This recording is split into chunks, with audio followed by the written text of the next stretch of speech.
A lawsuit now filed against Oklahoma Secondary School Activities Association. The lawsuit by 5 metro private schools claims they're not being treated fairly. This all is involving high school athletics. News 4's Taylor Mitchell joining us with details here. Taylor. Well, that's right. OSSAA's Rule 14 says high school teams must move up in their sport division if they continue to succeed and meet a certain standard, no matter the size of the school. The private schools argue public schools would never qualify. So Rule 14 was written so that public schools would not qualify under those standards. Private schools definitely would.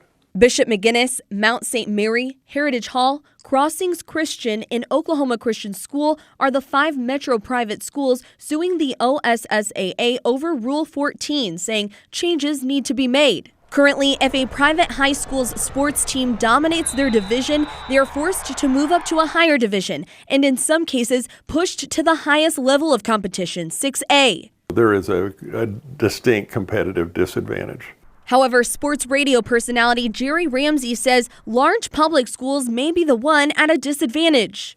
Facilities and resources are everything. And so the private schools, obviously they're private institutions, they're going to have better resources and facilities than these public schools. It's just a fact. Private schools are also arguing against what they call the coupling rule, which says in some sports, boys and girls would have to move up divisions together. We have great concerns with the coupling rule. Regardless of their success level, they're coupled with boys soccer. Earlier this year, Attorney General Getner Drummond sent the OSSAA a cease and desist letter, shutting down the board after there was talk of making a separate postseason playoff bracket for private schools. That's when the OSSAA came back with another version of Rule 14. Would we be willing to sit at the table and talk about maybe something different?